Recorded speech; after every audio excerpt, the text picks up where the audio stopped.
क्या आपने कभी सोचा है कि मानव इतिहास की सबसे बड़ी त्रासदी एक बगीचे में शुरू हुई थी? उत्पत्ति 3:6 हमें बताता है कि एक साधारण चुनाव ने पूरी मानवता की नियति बदल दी। ज्यादातर लोग मानते हैं कि आदम और हव्वा की कहानी सिर्फ एक प्राचीन कथा है, लेकिन जब हम गहराई से देखते हैं तो पाते हैं कि यह कहानी हर इंसान के जीवन में रोज दोहराई जाती है। इस यात्रा में हम 3 चरणों में आगे बढ़ेंगे। पहले हम देखेंगे कि परमेश्वर ने सृष्टि को कैसे रचा, फिर हम समझेंगे कि एक चुनाव ने सब कुछ कैसे बदल दिया, और अंत में हम पूछेंगे कि क्या हम आज भी वही गलती दोहरा रहे हैं। और जब हम इस पहली परत को समझ लेते हैं तो असली कहानी शुरू होती है। शास्त्र हमें बताता है कि परमेश्वर ने 6 दिनों में ब्रह्मांड को बनाया, प्रकाश और अंधकार को अलग किया, आकाश और समुद्र को रचा, पृथ्वी पर हरियाली और जीवन को फैलाया। सूरज, चांद और तारे उनकी रचना के संकेत बने। जानवर और पक्षी उनकी महिमा का गीत गाने लगे। लेकिन 7वें दिन कुछ अलग हुआ। परमेश्वर ने मनुष्य को अपनी छवि में बनाया। आदम धूल से बना, लेकिन उसमें परमेश्वर की सांस थी। यह वह क्षण था जब भौतिक और आध्यात्मिक संसार मिल गए। अदन का बगीचा सिर्फ एक सुंदर जगह नहीं था, यह परीक्षा का स्थान था। परमेश्वर ने आदम को हर पेड़ का फल खाने की अनुमति दी, लेकिन एक पेड़ को छूना मना था, भले और बुरे के ज्ञान का पेड़। विद्वान इस बारे में बहस करते हैं कि यह पेड़ वास्तव में क्या दर्शाता था।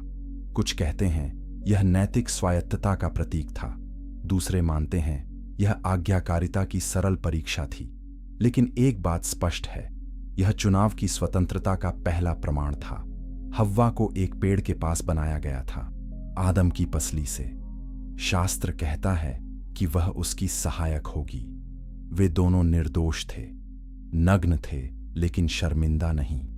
उनके बीच कोई छिपाव नहीं था, परमेश्वर के आए साथ भी नहीं। वे शाम को उसके साथ बगीचे में चलते थे। यह वह दुनिया थी जहां पाप नहीं था, मृत्यु नहीं थी, दर्द नहीं था। लेकिन क्या यह हमेशा के लिए टिक सकता था? तभी सर्प प्रवेश करता है। प्राचीन ग्रंथ हमें बताते हैं कि यह कोई साधारण जानवर नहीं था, यह शैतान का प्रतीक था, धोखे का मास्टर। उसने हव्वा से एक साधारण सवाल पूछा, क्या परमेश्वर ने सच में कहा था कि तुम किसी भी पेड़ का फल नहीं खा सकते? यह सवाल चालाकी से डिजाइन किया गया था। इसने परमेश्वर के शब्दों को तोड़ मरोड़ दिया। हव्वा ने सही किया। उसने कहा कि हम खा सकते हैं, लेकिन एक पेड़ को छोड़कर। अगर हम उसे छूते हैं तो मर जाएंगे।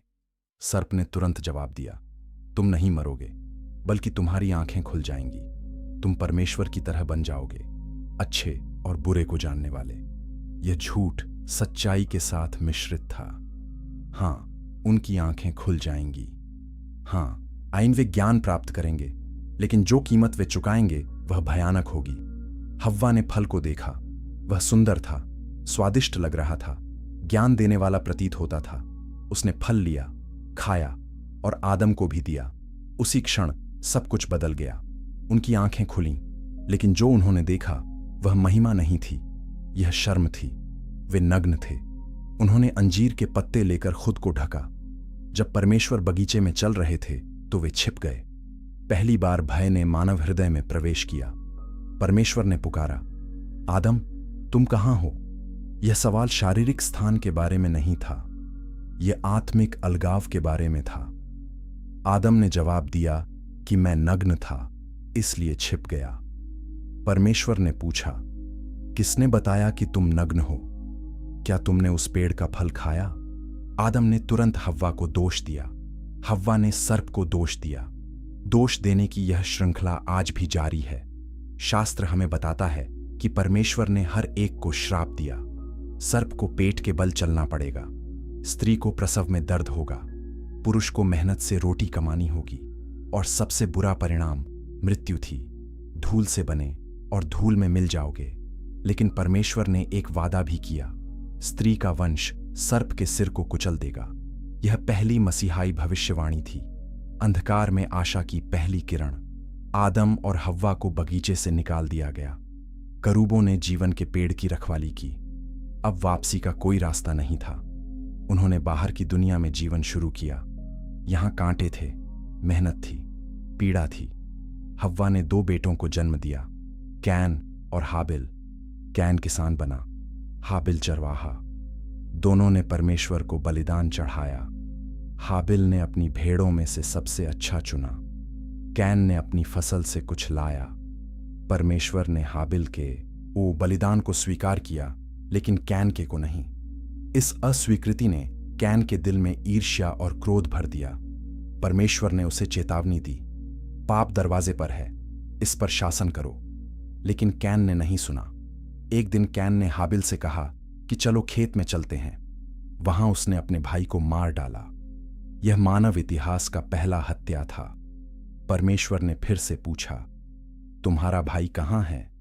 कैन ने जवाब दिया, मुझे क्या पता, क्या मैं अपने भाई का रखवाला हूं? लेकिन परमेश्वर ने कहा कि तुम्हारे भाई का खून जमीन से मुझे पुकार रहा है। कैन को शाप मिला, वह भटकने वाला बन गया। उसने नोद की भूमि में शहर बसाया। पाप अब पूरी मानवता में फैल गया था। पीढ़ी दर पीढ़ी बुराई बढ़ती गई। उत्पत्ति 6:5 कहता है कि परमेश्वर ने देखा कि मनुष्य की दुष्टता बहुत बड़ी है। उनके विचार सदा बुरे ही थे। परमेश्वर को पछतावा हुआ। उसने फैसला किया कि पृथ्वी से मनुष्य को मिटा देना होगा। लेकिन एक आदमी था जो अलग था, नूह। शास्त्र कहता है कि वह धर्मी था। वह परमेश्वर के साथ चलता था और इसी वजह से उसके और उसके परिवार के लिए एक मौका था। लेकिन यह बचाव किस कीमत पर आएगा? और जब पानी उतरेगा तो दुनिया कैसी दिखेगी? यह सवाल हमें अगले अध्याय में ले जाता है, जहां वाचा का असली अर्थ खुलता है। चैप्टर 2, वाचा की शुरुआत और विश्वास की परीक्षा। अगर परमेश्वर को पता था कि मनुष्य फिर से पाप करेगा तो उसने क्यों बचाया? यह सवाल हर धर्मशास्त्री को परेशान करता है। उत्पत्ति 8:22 में परमेश्वर कहते हैं कि मैं फिर कभी पृथ्वी को श्राप नहीं दूंगा, हालांकि मनुष्य का हृदय बचपन से बुरा है। यह वाक्य चौंकाने वाला है। परमेश्वर मानव स्वभाव को जानते हुए भी दया दिखाते हैं। ज्यादातर लोग सोचते हैं कि जल प्रलय के बाद दुनिया परफेक्ट हो गई, लेकिन सच्चाई यह है कि मनुष्य का दिल नहीं बदला, केवल उनका मौका बदला। इस कहानी में हम 3 चीजें सीखेंगे। पहले हम देखेंगे कि नूह ने कैसे पूरी मानवता को बचाया। फिर हम समझेंगे कि परमेश्वर ने अब्राहम को क्यों चुना। और अंत में हम जानेंगे कि विश्वास की सबसे बड़ी परीक्षा क्या थी। और जब यह परत खुलती है तो हमें पता चलता है कि वाचा सिर्फ वादा नहीं है, बल्कि रिश्ते की नींव है। परमेश्वर ने नूह को जहाज बनाने का आदेश दिया, गोफर की लकड़ी से। लंबाई 300 हाथ, चौड़ाई 50 हाथ, ऊंचाई 30 हाथ, 3 मंजिल, 1 दरवाजा, 1 खिड़की।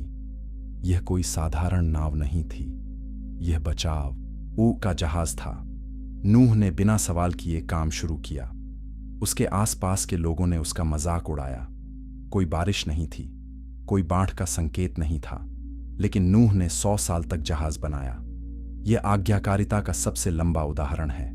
जब जहाज तैयार हुआ तो परमेश्वर ने नूह से कहा, हर जाति के जानवरों को जोड़ों में ले आओ। शुद्ध जानवरों को 7 जोड़े, अशुद्ध जानवरों को 1 जोड़ा, पक्षियों को भी, और भोजन इकट्ठा करो। नूह ने वैसा ही किया। शास्त्र कहता है कि जानवर खुद जहाज में आए। यह अलौकिक घटना थी। परमेश्वर ने सृष्टि पर अपना अधिकार दिखाया। जब सब अंदर थे तो परमेश्वर ने दरवाजा बंद कर दिया बाहर से। यह संकेत था कि अब देर हो चुकी थी। फिर आकाश फट गया। गहरे समुद्र के सोते टूट गए। 40 दिन और 40 रात बारिश हुई। पानी पहाड़ों से भी ऊपर उठ गया। हर जीवित प्राणी डूब गया। मनुष्य, पशु, रेंगने वाले जीव, पक्षी। केवल जहाज में जो थे वे बचे। यह न्याय और दया का सबसे भयानक संयोजन था। पृथ्वी 150 दिनों तक पानी में डूबी रही। फिर परमेश्वर ने हवा चलाई, पानी घटने लगा। जहाज अरारात पर्वत पर टिक गया। नूह ने खिड़की खोली। पहले कौवा भेजा, वह आता जाता रहा। फिर कबूतर भेजा, वह वापस आ गया क्योंकि कोई जगह नहीं मिली। 7 दिन बाद फिर से कबूतर भेजा, वह जैतून का ताजा पत्ता लेकर आया। यह संकेत था कि जीवन वापस आ रहा है। 7 दिन और इंतजार किया, कबूतर फिर नहीं लौटा। तब नूह ने जहाज का ढक्कन हटाया। पृथ्वी सूख चुकी थी। परमेश्वर ने कहा, बाहर निकलो, अपने परिवार और सभी जानवरों के साथ। फलों फूलों और पृथ्वी को भर दो। नूह ने पहला काम क्या किया?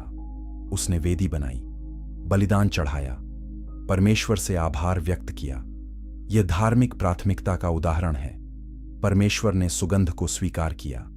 उसने अपने मन में कहा कि मैं फिर कभी मनुष्य के कारण पृथ्वी को श्राप नहीं दूंगा।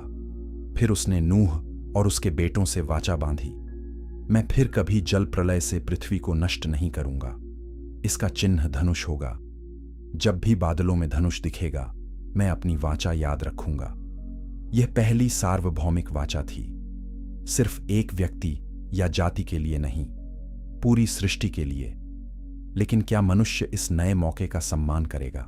नूह ने दाखलता लगाई, दाखरस बनाया, पीकर नशे में धुत हो गया, अपने तंबू में नग्न सो गया।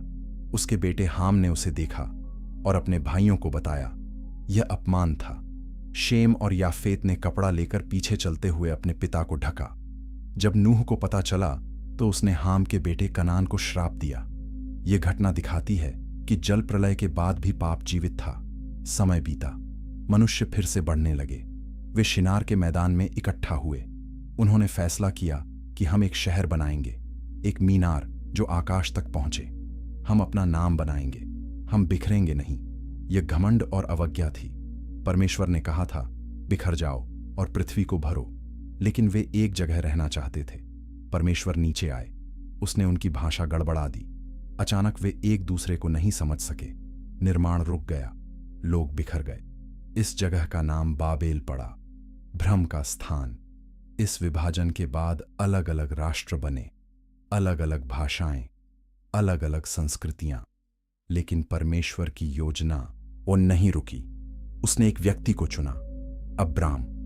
वह ऊर के कसदियों में रहता था, मूर्ति पूजक समाज में। परमेश्वर ने उससे कहा, अपने देश को छोड़ दो, अपने रिश्तेदारों को छोड़ दो, अपने पिता के घर को छोड़ दो और उस देश में जा जो मैं तुम्हें दिखाऊंगा। मैं तुमसे एक बड़ी जाति बनाऊंगा, तुम्हें आशीष दूंगा, तुम्हारा नाम बड़ा करूंगा, तुम आशीष के स्रोत होगे।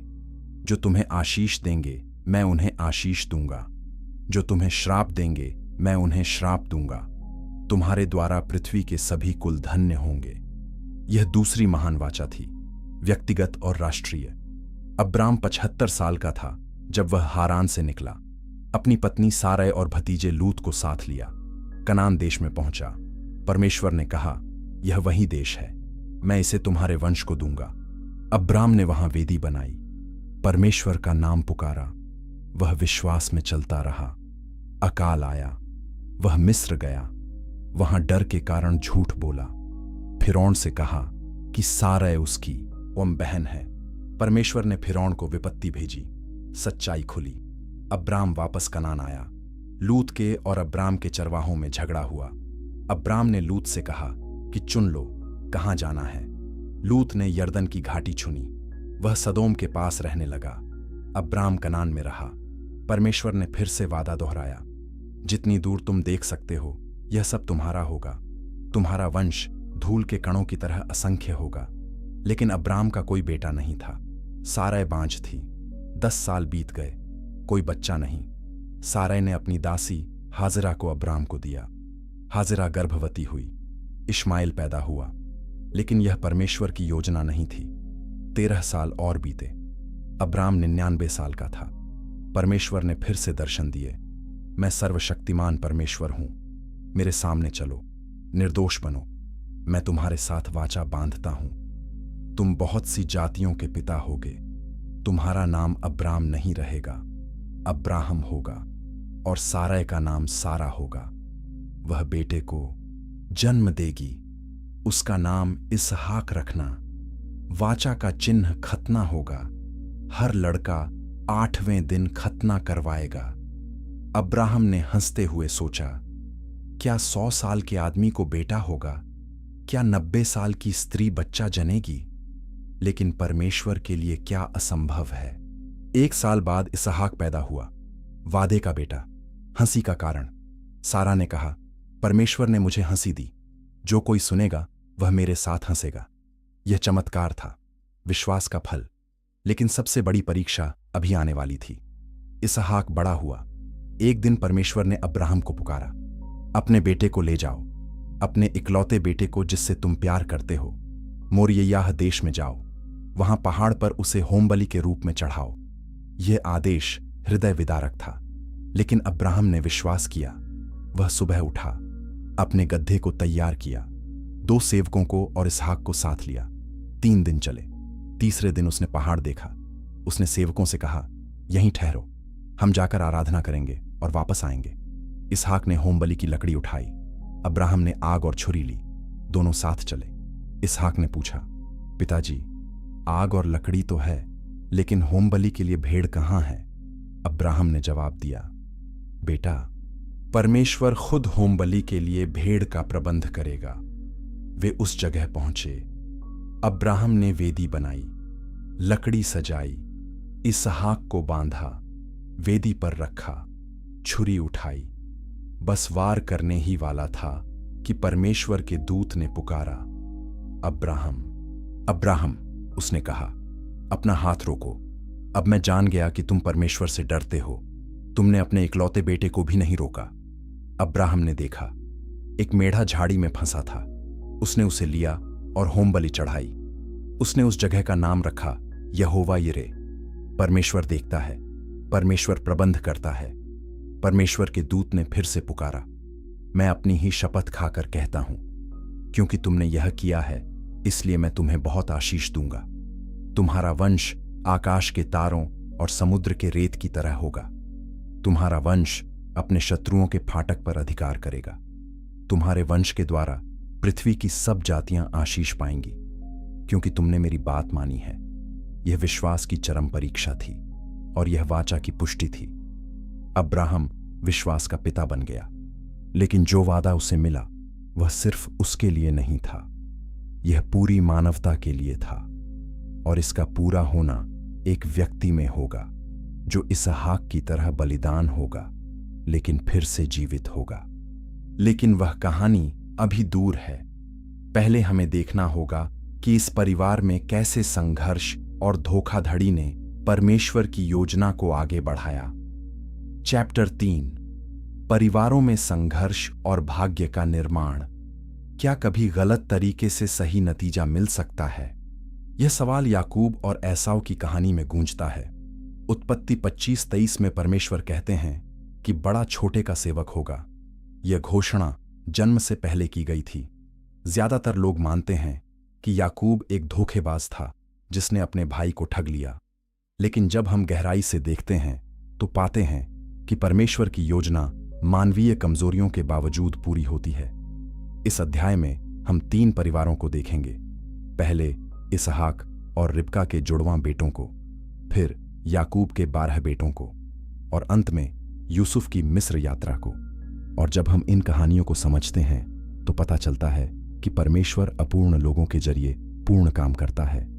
इसहाक ने रिबका से शादी की, वह भी बांझ थी। इसहाक ने प्रार्थना की, परमेश्वर ने सुनी। रिबका गर्भवती हुई, लेकिन उसके पेट में बच्चे धक्का मारते थे। उसने परमेश्वर से पूछा, यह क्या हो रहा है?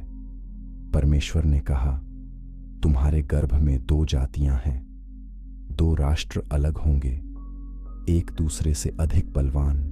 ओ होगा, बड़ा छोटे का सेवक होगा। यह भविष्यवाणी अजीब थी। प्राचीन संस्कृति में बड़े बेटे को सब कुछ मिलता था, लेकिन परमेश्वर की योजना अलग थी। जब जन्म का समय आया तो पहला बच्चा लाल और रोएंदार निकला। उसका नाम एसाव रखा गया। दूसरा एसाव की एड़ी पकड़े हुए निकला। उसका नाम याकूब रखा गया, जिसका अर्थ है एड़ी पकड़ने वाला।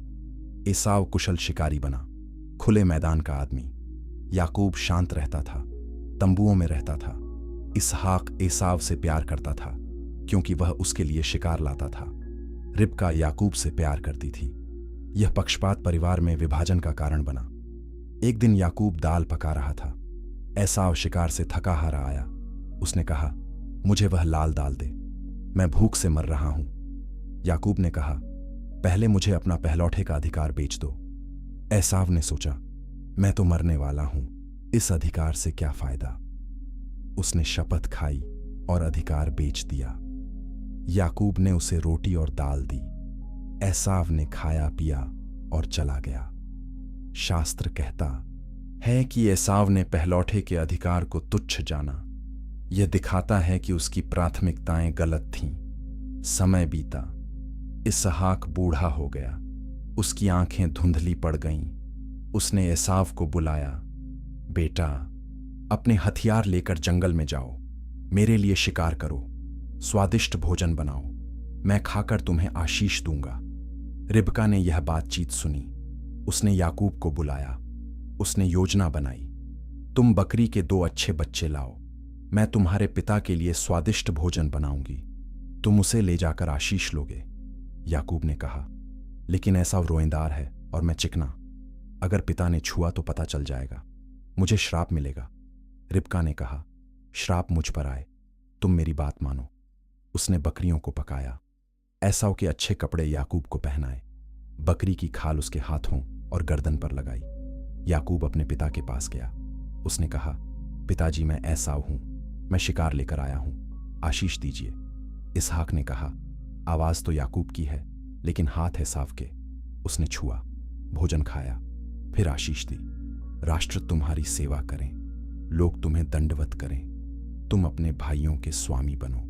जो तुम्हें श्राप दे वह श्रापित हो, जो तुम्हें आशीष दे वह धन्य। आई हो, याकूब निकला ही था कि एसाव शिकार लेकर आया। उसने भोजन बनाया, पिता के पास गया। इसहाक ने पूछा, तुम कौन हो? एसाव ने कहा, मैं आपका बड़ा बेटा हूं। इसहाक कांप उठा, तो वह कौन था जिसने मुझे खिलाया? मैंने उसे आशीष दे दी, अब वह आशीष उसी की रहेगी। एसाव चिल्लाया, मुझे भी आशीष दो। इसहाक ने कहा, तुम्हारा भाई धोखे से आया और आशीष ले गया। एसाव ने कहा, उसने पहले मेरा पहलौठे का अधिकार लिया, अब आशीष भी। क्या आपके पास मेरे लिए कुछ नहीं? इसहाक ने जवाब दिया, मैंने उसे तुम्हारा स्वामी बना दिया, अब तुम्हारे लिए क्या बचा? एसाव फूट फूट कर रोया। एसाव ने याकूब से नफरत करनी शुरू कर दी। उसने मन में कहा, जब पिता मर जाएंगे तो मैं याकूब को मार डालूंगा। रिबका को पता चला। उसने याकूब से कहा, अपने मामा लाबान के यहां हारान भाग जाओ, जब तक एसाव का गुस्सा शांत नहीं होता वहीं रहो। याकूब भाग गया। रास्ते में बेतेल में रुका। रात को सपना देखा, एक सीढ़ी स्वर्ग तक पहुंचती थी। परमेश्वर के दूत ऊपर नीचे जा रहे थे। परमेश्वर ने उससे कहा, मैं तुम्हारे दादा अब्राहम का और पिता इसहाक का परमेश्वर हूं। यह भूमि तुम्हें और तुम्हारे वंश को दूंगा। मैं तुम्हारे साथ हूं, जहां तुम जाओगे मैं तुम्हारी रखवाली करूंगा, तुम्हें इस भूमि में वापस लाऊंगा। याकूब जागा। उसने कहा, निश्चय यहोवा इस स्थान में है और मुझे पता नहीं था। यह तो परमेश्वर का घर है, स्वर्ग का द्वार है। उसने वहां एक स्तंभ खड़ा किया, तेल डाला, मन्नत मानी कि अगर परमेश्वर मेरे साथ रहेगा तो वही मेरा परमेश्वर होगा।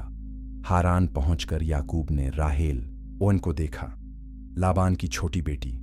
वह उससे प्यार हो गया। उसने लाबान से कहा, मैं राहेल के लिए 7 साल सेवा करूंगा। लाबान ने हां कहा। याकूब ने 7 साल काम किया, जो उसे राहेल के प्यार के कारण कुछ दिनों की तरह लगे। शादी की रात लाबान ने धोखा दिया। अंधेरे में राहेल की जगह लिया को भेज दिया। सुबह याकूब ने देखा कि यह तो लिया है। उसने लाबान से पूछा, यह क्या किया? लाबान ने कहा, हमारे यहां छोटी की शादी बड़ी से पहले नहीं होती।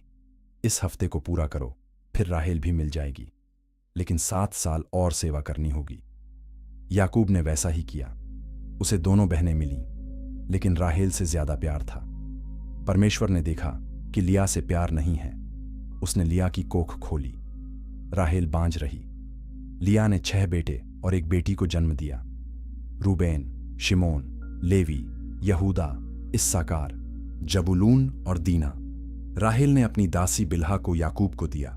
बिल्हा ने 2 बेटे जने, दान और नप्ताली। लिया ने भी अपनी दासी जिल्पा को दिया। जिल्पा ने गाद और आशेर को जन्म दिया।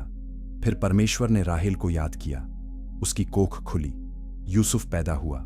राहेल ने कहा, परमेश्वर ने मेरी निंदा दूर कर दी। 20 साल बाद याकूब ने कनान लौटने का फैसला किया। वह अपने परिवार और भेड़ बकरियों को लेकर निकला। रास्ते में उसे खबर मिली कि एसाव 400 आदमियों के साथ आ रहा है। याकूब डर गया। उसने अपने परिवार को 2 दलों में बांट दिया, उपहार भेजे, रात को अकेला रह गया। तभी कोई उससे कुश्ती लड़ने लगा। पूरी रात संघर्ष चलता रहा। सुबह होने को आई तो उस व्यक्ति ने कहा, मुझे जाने दो। याकूब ने कहा, जब तक आप मुझे आशीष नहीं देंगे मैं नहीं छोड़ूंगा।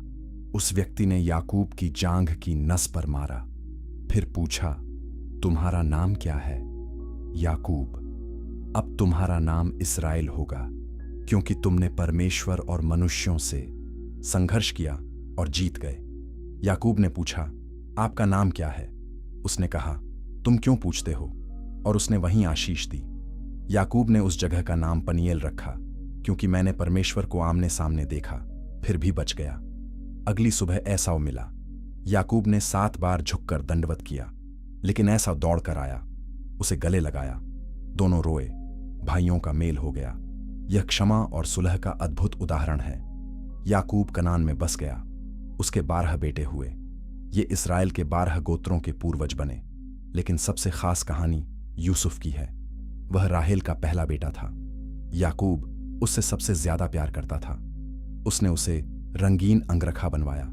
भाइयों को जलन हुई। यूसुफ ने सपने देखे। उसने भाइयों को बताया, मैंने सपने में देखा कि हम सब पूलियां बांध रहे थे। मेरी पूली खड़ी हो गई और तुम्हारी पूलियां उसे दंडवत कर रही थीं। दूसरे सपने में सूरज, चांद और 11 तारे मुझे दंडवत कर रहे थे। भाइयों की नफरत और बढ़ गई। एक दिन भाई दूर भेड़ चरा रहे थे। याकूब ने यूसुफ को उनकी खोज लेने भेजा। भाइयों ने दूर से उसे आते देखा। उन्होंने कहा, लो, सपने देखने वाला आ रहा है, चलो इसे मार डालें। रूबेन ने कहा, नहीं, ओ खून मत बहाओ, इसे गड्ढे में डाल दो। वह यूसुफ को बचाना चाहता था। भाइयों ने यूसुफ का अंगरखा उतारा, उसे सूखे गड्ढे में डाला, फिर रोटी खाने बैठे। तभी इश्माइलियों का कारवां आया। यहूदा ने कहा, इसे बेच देते हैं। उन्होंने यूसुफ को चांदी के 20 सिक्कों में बेच दिया। फिर उसका अंगरखा बकरे के खून में डुबोया, याकूब को दिखाया।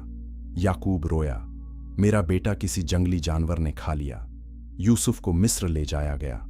पोतीपर नाम के अधिकारी ने खरीदा। यूसुफ ईमानदारी से काम करता था। परमेश्वर उसके साथ था। पोतीपर ने उसे अपने घर का प्रबंधक बना दिया। लेकिन पोतीपर की पत्नी ने यूसुफ को बहकाने की कोशिश की। यूसुफ ने इनकार किया, मैं अपने स्वामी और परमेश्वर के विरुद्ध पाप नहीं करूंगा। वह स्त्री नाराज हुई, झूठा आरोप लगाया। यूसुफ को जेल में डाल दिया गया। जेल में यूसुफ ने फिरौन के 2 अधिकारियों के सपने बताए। जो उसने कहा वही हुआ। 2 साल बाद फिरौन ने सपना देखा। 7 मोटी गायों को 7 दुबली गायों ने खा लिया। 7 अच्छी बालों को 7 सूखी बालों ने निगल लिया। कोई इसका मतलब नहीं बता सका। तब पिलाने वाले ने यूसुफ का जिक्र किया। फिरौन ने यूसुफ को बुलाया। यूसुफ ने कहा, परमेश्वर आपको जवाब देगा।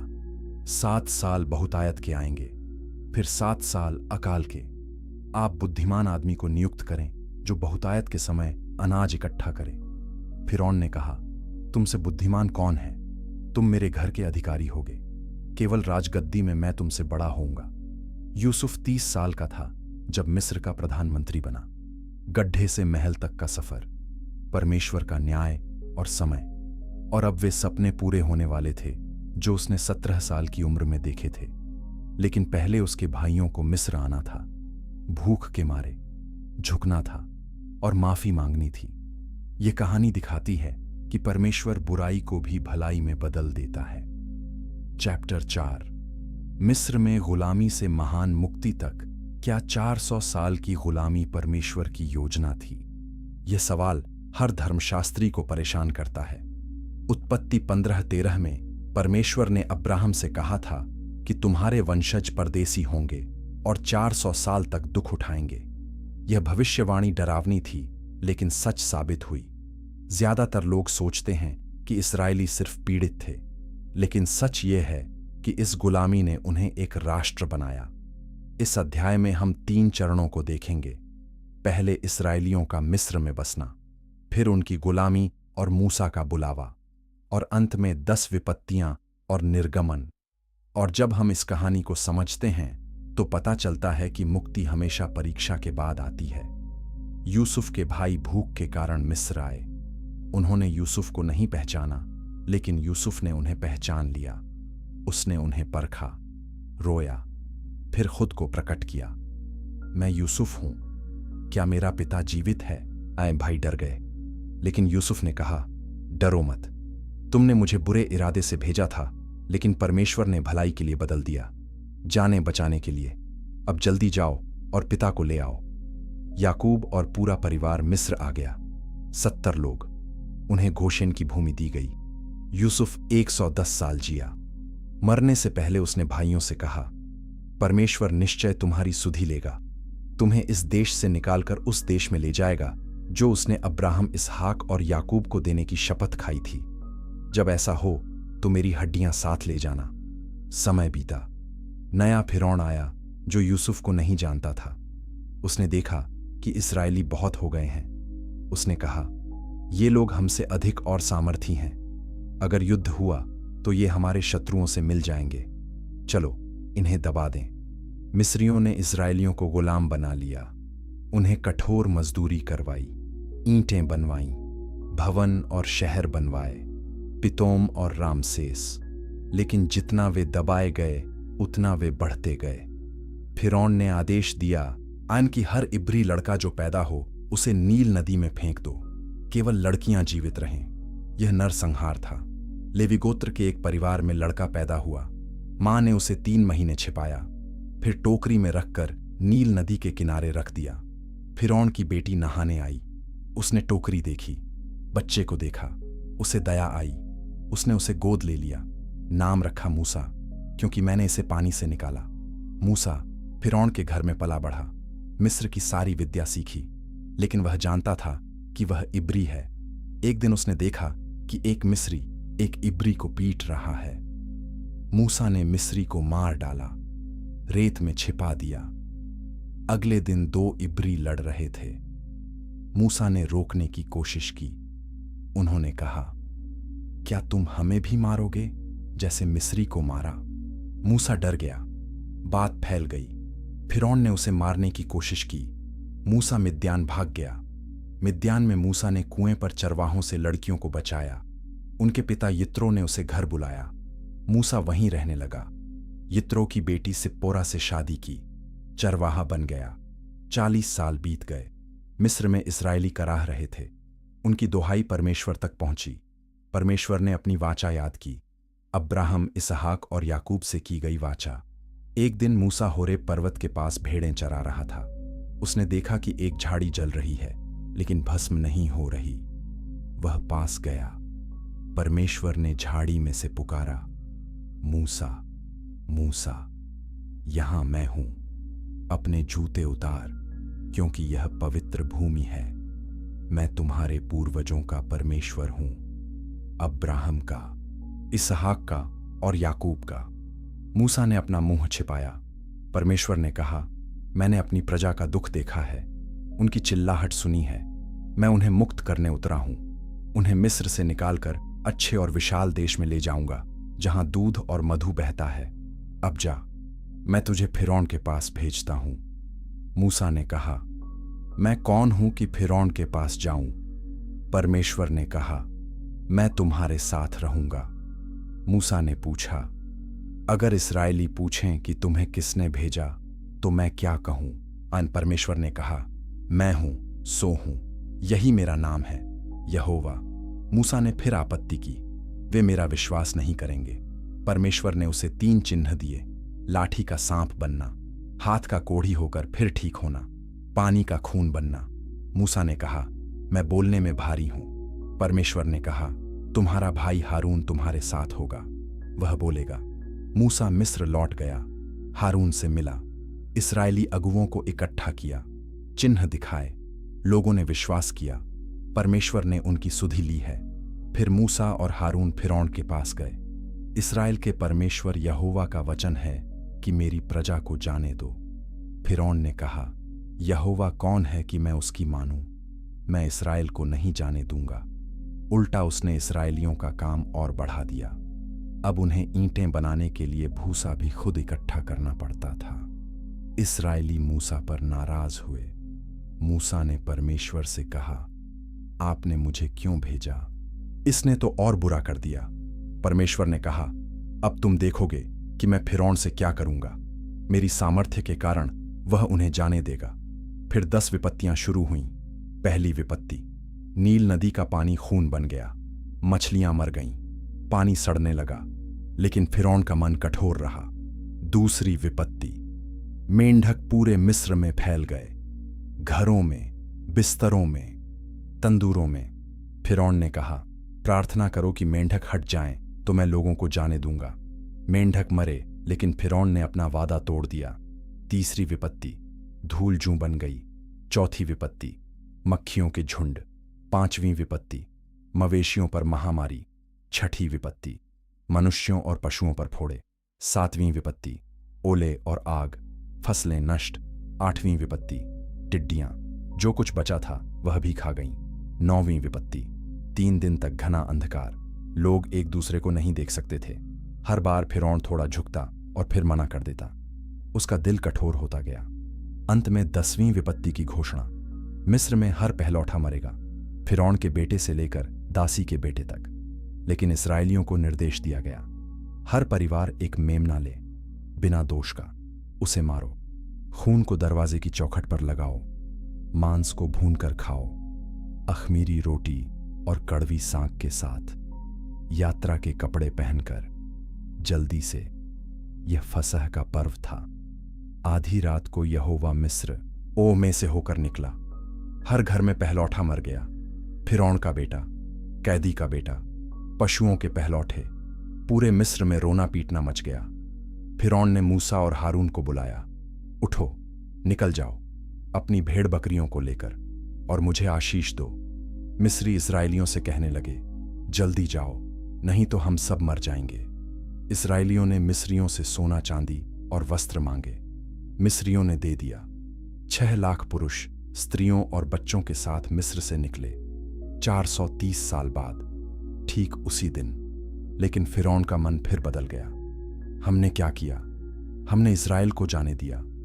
उसने अपनी सेना ली, 600 चुने हुए रथ, सारे मिस्र के रथ, इस्राएलियों के पीछे दौड़ा, उन्हें लाल समुद्र के किनारे घेर लिया। इस्राएली डर गए। मूसा से बोले, क्या मिस्र में कब्रें नहीं थीं कि हमें यहां मरने लाए? ओ मूसा ने कहा, मत डरो, यहोवा तुम्हारे लिए लड़ेगा।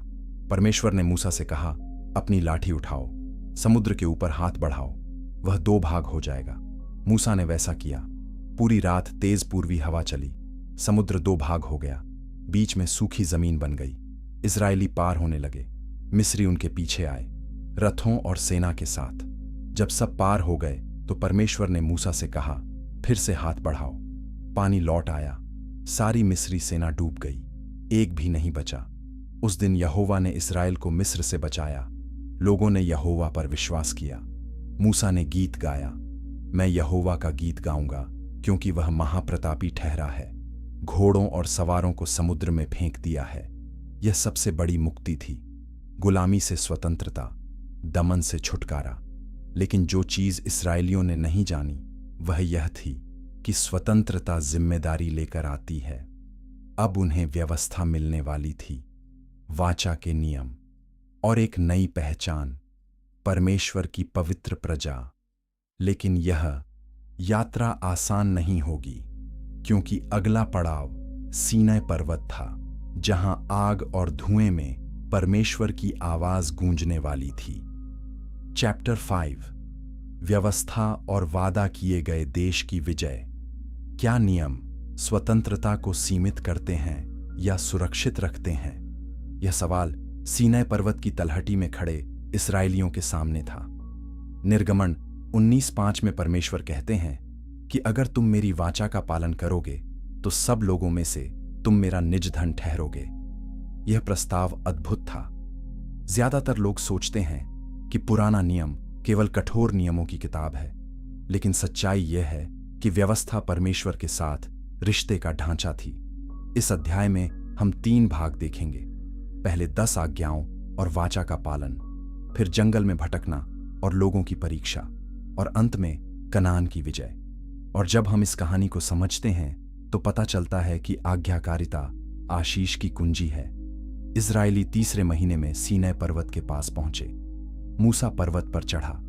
परमेश्वर ने कहा, लोगों से कहो कि तुमने देखा कि मैंने मिस्रियों के साथ क्या किया। मैं तुम्हें उकाब के पंखों पर उठाकर अपने पास लाया।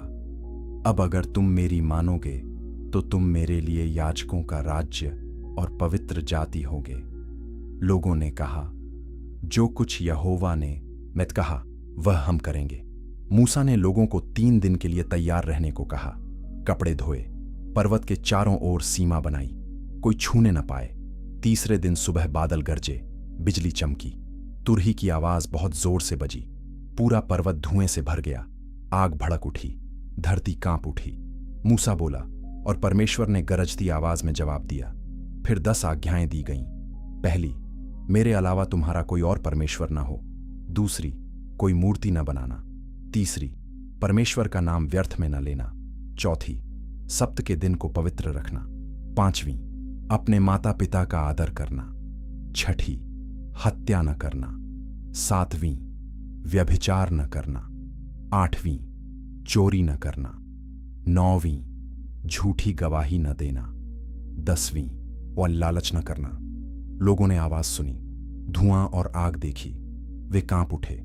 मूसा से बोले, तुम हमसे बात करो लेकिन परमेश्वर न बोले, नहीं तो हम मर जाएंगे। मूसा 40 दिन और 40 रात पर्वत पर रहा। परमेश्वर ने उसे पत्थर की 2 पटियाएं दी जिन पर अपनी उंगली से व्यवस्था लिखी थी। तंबू बनाने के निर्देश दिए, याजकों के वस्त्र, बलिदानों के नियम, पवित्रता के कानून। लेकिन नीचे लोग धैर्य खो रहे थे। उन्होंने हारून से कहा, हमें नहीं पता कि मूसा का क्या हुआ। हमारे लिए देवता बना दो जो हमारे आगे चले। हारून ने कहा, अपने सोने के कुंडल लाओ। उसने सोना पिघलाकर बछड़े की मूर्ति बनाई। लोगों ने कहा, हे इस्राएल, यह तुम्हारा देवता है जो तुम्हें मिस्र से निकाल लाया। उन्होंने वेदी बनाई, बलिदान चढ़ाए, खाने पीने और खेलने लगे। परमेश्वर ने मूसा से कहा, जल्दी नीचे जाओ, तुम्हारी प्रजा बिगड़ गई है। मूसा नीचे आया, पटियाएं हाथ में लिए। जब उसने मूर्ति और नाचते लोगों को देखा तो गुस्से में पटियाएं ओम फेंक दी, वे टूट गईं। उसने सोने के बछड़े को जलाया, पीसा, पानी में मिलाया, लोगों को पिलाया। फिर लेवियों को बुलाया, जो यहोवा की ओर हो वह मेरे पास आए। उस दिन 3000 लोग मारे गए। मूसा ने परमेश्वर से विनती की, उन्हें माफ कर दो, नहीं तो मुझे भी अपनी पुस्तक से मिटा दो। परमेश्वर ने क्षमा की, लेकिन चेतावनी दी कि पाप का परिणाम रहेगा। मूसा फिर से पर्वत पर गया, नई पटियाएं लेकर आया। इस बार उसका चेहरा चमक रहा था, वह परमेश्वर की महिमा से भर गया था। उसे पर्दा लगाना पड़ा, तंबू बनाया गया, संदूक बनाया गया जिसमें पटियाएं रखी गईं, दीपक, मेज, वेदी, सब कुछ वैसे ही जैसे परमेश्वर ने कहा था। जब तंबू तैयार हुआ तो यहोवा की महिमा का बादल उस पर छा गया, आग की तरह। रात को वह सारे इस्राएलियों को दिखाई देता था। जब बादल उठता वे यात्रा करते, जब ठहरता वे रुक जाते। लोगों ने फिर से शिकायत की, जंगल में खाना नहीं, पानी नहीं। परमेश्वर ने मन्ना भेजा, रोज सुबह ओस के साथ। लोगों ओ ने इकट्ठा किया, रोटी की तरह बनाया। परमेश्वर ने बटेरें भेजीं, मांस के लिए। पानी की शिकायत पर मूसा ने चट्टान पर लाठी मारी, पानी निकला। हर बार लोग परीक्षा में पड़े, हर बार परमेश्वर ने प्रबंध किया, लेकिन उनका विश्वास कमजोर रहा। कादेश बरने से मूसा ने 12 भेदिए भेजे, हर गोत्र से एक, कनान देश का पता लगाने। 40 दिन बाद वे लौटे। देश अच्छा है, दूध और मधु बहता है। उन्होंने अंगूर का बड़ा गुच्छा लाया, लेकिन 10 भेदियों ने कहा, वहां के लोग बहुत बड़े हैं, हम उनके सामने टिड्डियों जैसे थे। शहर बहुत मजबूत है, हम जीत नहीं सकते। केवल कालेब और यहोशू ने कहा, हम निश्चय जीत सकते हैं, यहोवा हमारे साथ है। लेकिन लोगों ने बुरी खबर मानी, रोने लगे, कहा कि हम मिस्र लौट जाएं। मूसा और हारून गिर पड़े, कालेब और यहोशू ने कपड़े फाड़े, लेकिन लोगों ने उन्हें पत्थरों से मारने की धमकी दी। तब यहोवा की महिमा प्रकट हुई। परमेश्वर ने कहा, ये लोग कब तक मेरा तिरस्कार करेंगे? मूसा ने फिर विनती की। अंत में परमेश्वर ने कहा, ठीक है, लेकिन जितने 20 साल और उससे अधिक उम्र के हैं वे इस जंगल में मरेंगे। केवल कालेब और यहोशू कनान में प्रवेश करेंगे। तुम 40 साल भटकोगे, हर साल 1 दिन के लिए। इस तरह एक पूरी पीढ़ी जंगल में मर गई, मूसा भी, क्योंकि एक बार उसने परमेश्वर की आज्ञा के विपरीत चट्टान को 2 बार मारा। उसे केवल देश दिखाया गया, नब्बो पर्वत से, लेकिन प्रवेश नहीं मिला। यहोशू नया अगुआ बना। परमेश्वर ने कहा, जैसे मैं मूसा के साथ था वैसे तुम्हारे साथ रहूंगा। तुम इन लोगों को उस देश का अधिकारी बनाओगे जो मैंने उनके पूर्वजों को देने की शपथ खाई थी। यहोशू ने 2 भेदिए यरीहो भेजे। उन्हें राहाब वेश्या ने छिपाया। वह विश्वास में आई। उसने कहा, हम सुन चुके हैं कि यहोवा ने तुम्हारे लिए क्या किया है। भेदियों ने वादा किया कि जब हम आएंगे तुम्हें बचाएंगे। इस्राएली यरदन नदी के किनारे पहुंचे। नदी उफान पर थी। परमेश्वर ने कहा, याजक वाचा के संदूक ओम को उठाकर नदी में कदम रखें। जैसे ही उन्होंने ऐसा किया, पानी रुक गया, ऊपर की ओर ढेर हो गया। सारे लोग सूखी जमीन पर पार हुए, लाल समुद्र की तरह। यरीहो शहर मजबूत था, फाटक बंद थे। परमेश्वर ने यहोशू से कहा, 6 दिन शहर के चारों ओर चक्कर लगाओ, 7वें दिन 7 चक्कर, फिर तुरही फूंकना। लोग जय जयकार करें, शहर की दीवार गिर जाएगी। यहोशू ने वैसा ही किया। 7वें दिन 7वें चक्कर के बाद तुरही बजी। लोगों ने जय जयकार किया, दीवार गिर गई। इस्राएलियों ने शहर पर कब्जा किया, राहाब और उसके परिवार को बचाया। यह विश्वास की जीत थी, परमेश्वर की सामर्थ्य का प्रदर्शन। धीरे धीरे यहोशू ने पूरे कनान को जीता, दक्षिण के राजाओं को, उत्तर के राजाओं को। देश को 12 गोत्रों में बांटा। लेवियों को शहर दिए क्योंकि वे याजक थे। यहोशू बूढ़ा हो गया। उसने लोगों को इकट्ठा किया, कहा, देखो यहोवा ने तुम्हारे लिए क्या किया। अब उसकी सेवा करो, अपने पूर्वजों के देवताओं को दूर करो। लोगों ने कहा, हम यहोवा की सेवा करेंगे। यहोशू ने कहा, तुम गवाह हो। उसने एक पत्थर खड़ा किया, यह हमारी वाचा का गवाह है।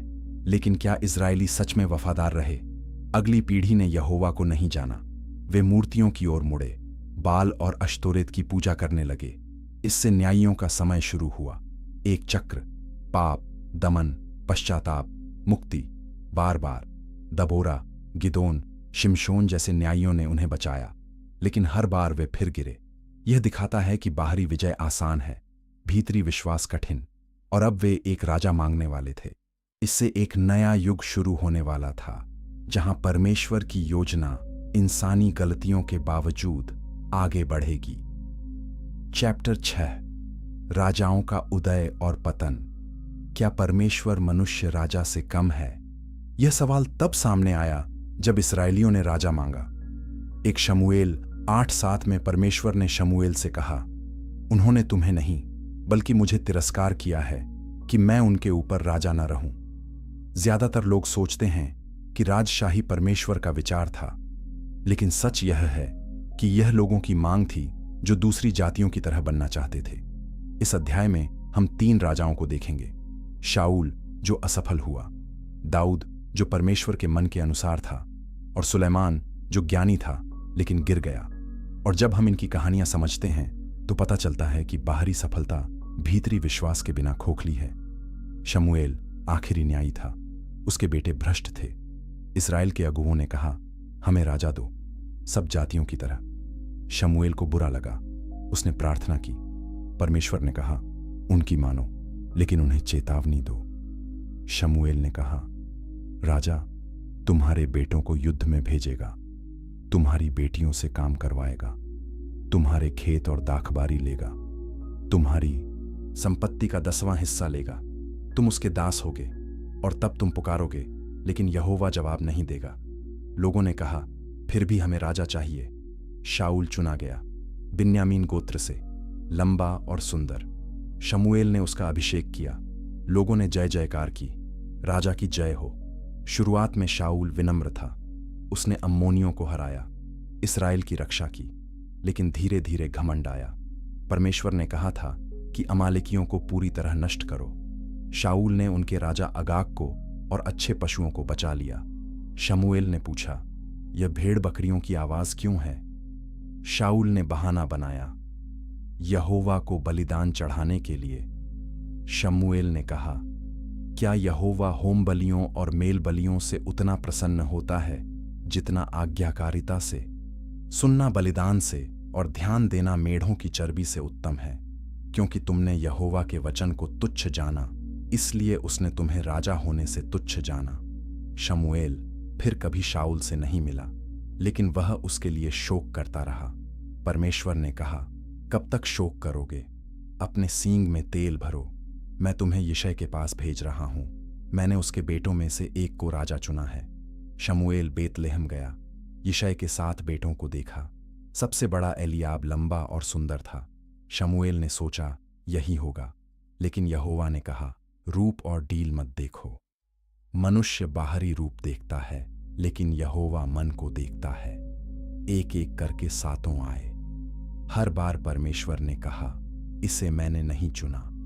शमूएल ने पूछा, क्या और बेटे नहीं हैं? यिशै ने कहा, सबसे छोटा भेड़ चरा रहा है, उसे बुलवाओ।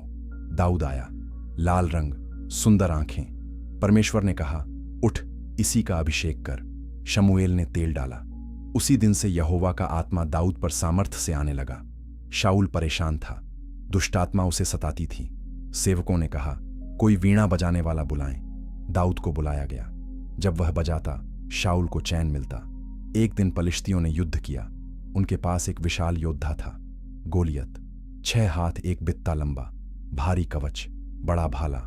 वह रोज इस्राएलियों को ललकारता, कोई मुझसे लड़ने आए, अगर वह मुझे मारे तो हम तुम्हारे दास होंगे, अगर मैं उसे मारूं तो तुम हमारे दास बनो। 40 दिन तक ऐसा हुआ, कोई आगे नहीं आया।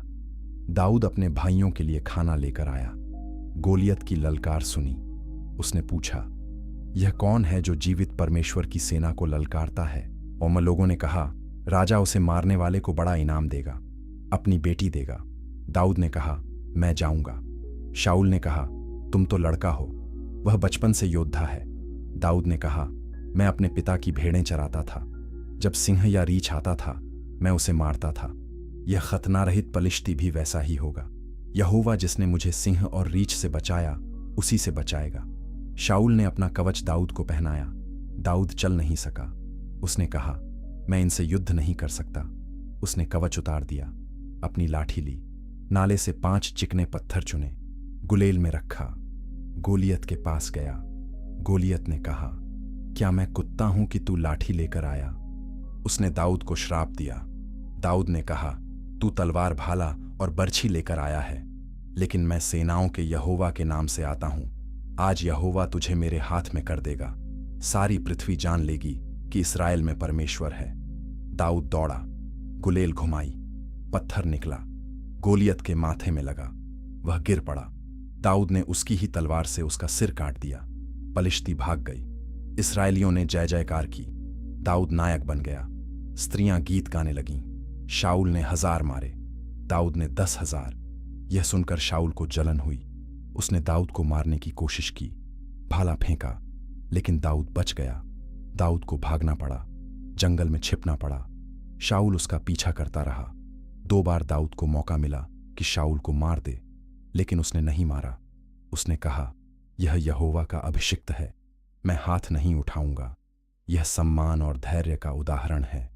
अंत में पलिश्तियों से युद्ध में शाऊल और उसके 3 बेटे मारे गए। दाऊद ने शोक किया, गीत गाया, हे इस्राएल, तेरी शोभा तेरे ऊंचे स्थानों पर मारी गई। शूरवीर कैसे गिर गए। दाऊद को यहूदा का राजा बनाया गया। 7 साल बाद सारे इस्राएल का। उसने यरूशलेम को जीता, वहां राजधानी बनाई, वाचा के संदूक को वहां लाया। परमेश्वर ने दाऊद से वाचा बांधी, तेरा घर और राज्य सदा बना रहेगा, तेरी राजगद्दी सदा के लिए स्थिर रहेगी। यह मसीहाई वाचा थी।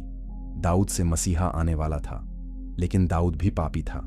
उसने बतशेबा के साथ व्यभिचार किया। उसके पति ऊरिय्याह को युद्ध में मरवा दिया। नातान भविष्यवक्ता ने उसे डांटा। दाऊद ने पाप स्वीकार किया, पश्चाताप किया।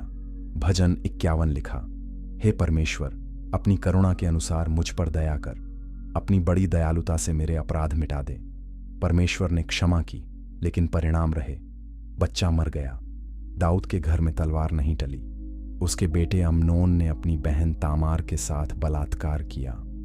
अबशालोम ने अम्नोन को मार डाला। फिर अबशालोम ने दाऊद के खिलाफ विद्रोह किया।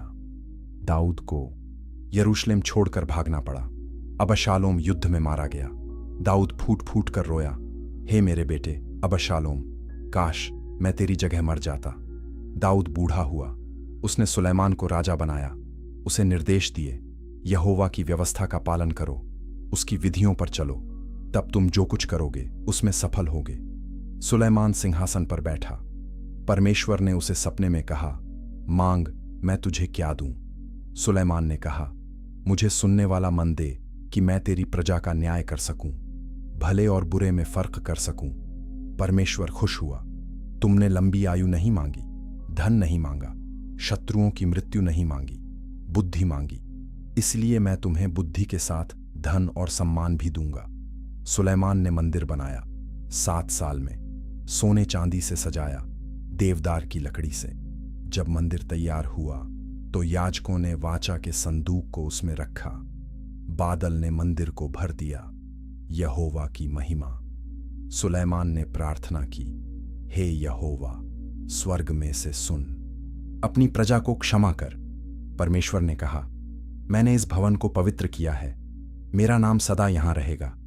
अगर तुम मेरे मार्ग पर चलोगे तो तुम्हारा राज्य स्थिर रहेगा। सुलैमान की बुद्धि प्रसिद्ध हो गई। शीबा की रानी उससे मिलने आई।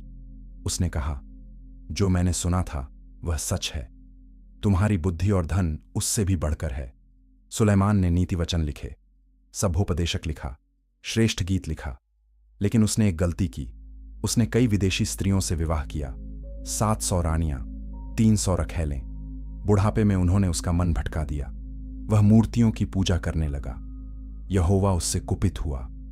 परमेश्वर ने कहा, तुम्हारे बेटे के समय में मैं राज्य को फाड़ दूंगा, दाऊद के कारण तुम्हारे समय में नहीं।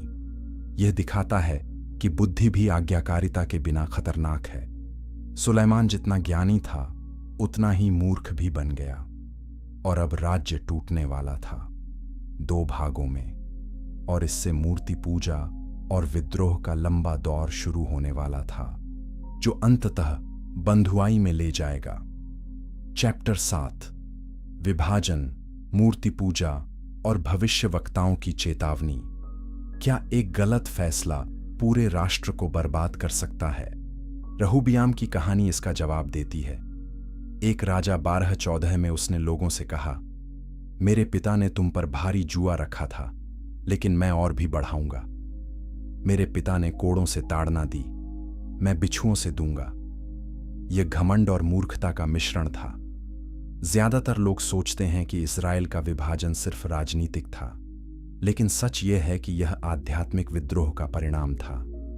इस अध्याय में हम 3 चीजें देखेंगे। पहले राज्य का विभाजन, फिर दोनों राज्यों में मूर्ति पूजा, और अंत में एलियाह और एलीशा जैसे भविष्यवक्ताओं की चेतावनियां। और जब हम इस कहानी को समझते हैं तो पता चलता है कि परमेश्वर पाप को नजरअंदाज नहीं करता। सुलैमान की मृत्यु के बाद उसका बेटा रहूबियाम राजा बना।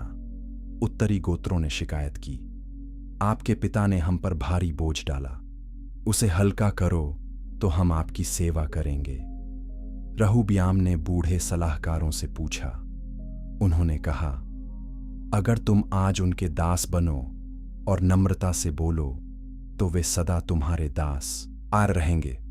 लेकिन रहूबियाम ने उनकी नहीं सुनी। उसने अपने साथियों से पूछा। उन्होंने कहा, उन्हें दिखाओ कि तुम कौन हो, कहो मेरी छोटी उंगली मेरे पिता की कमर से मोटी है।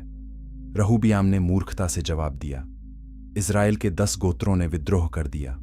उन्होंने कहा, हे दाऊद के घराने, हम तुम्हारे नहीं हैं, हर कोई अपने तंबू को जाओ।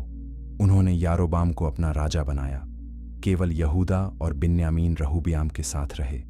इस तरह राज्य 2 हिस्सों में बंट गया, उत्तर में इस्राएल, दक्षिण में यहूदा।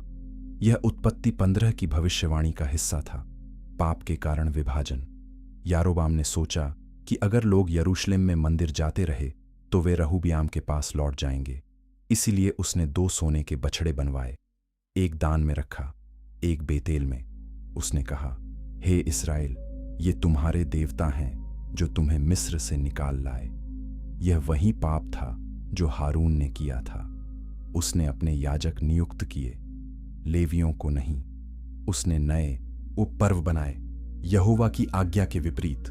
एक भविष्यवक्ता ने चेतावनी दी, यह वेदी टूट जाएगी, राख गिरेगी। लेकिन यारोबाम नहीं माना। उत्तरी राज्य में 19 राजा हुए, सब बुरे, सब मूर्ति पूजक। उनमें से सबसे बुरा अहाब था। उसने ईजेबेल से शादी की, सीदोन की राजकुमारी। वह बाल की पुजारिन थी। अहाब ने यहोवा के भविष्यवक्ताओं को मरवाना शुरू किया। तब एलिय्याह आया। उसने अहाब से कहा, जीवित यहोवा की शपथ, इन वर्षों में मेरे कहे बिना न तो ओस पड़ेगी न वर्षा होगी। फिर वह करीत नदी के पास छिप गया। कौए उसके लिए रोटी और मांस लाते थे। वह नदी से पानी पीता था। 3 साल बाद परमेश्वर ने कहा, अहाब के पास जा, मैं वर्षा भेजूंगा। एलिय्याह अहाब से मिला। अहाब ने कहा, क्या तू वही है जो इस्राएल को कष्ट देता है? एलिय्याह ने कहा, मैंने नहीं, बल्कि तुमने और तुम्हारे पिता के घराने ने कष्ट दिया है। तुमने यहोवा की आज्ञाओं को त्यागा और बाल का अनुसरण किया। अब सारे इस्राएल को और बाल के 450 भविष्यवक्ताओं को करमेल पर्वत पर इकट्ठा करो। अहाब ने वैसा किया। एलिय्याह ने लोगों से कहा, तुम कब तक 2 विचारों के बीच लंगड़ाते रहोगे? अगर यहोवा परमेश्वर है तो उसका अनुसरण करो, अगर बाल है तो उसका। लोग चुप रहे। एलिय्याह ने कहा, चलो परीक्षा करते हैं। 2 बैल लो। बाल के भविष्यवक्ता 1 बैल लें, मैं 1 लूं। हम वेदियां बनाएं लेकिन आग न लगाएं। फिर हम अपने अपने देवता को पुकारें। जो आग भेजे वही सच्चा परमेश्वर है। लोगों ने कहा, यह अच्छा विचार है।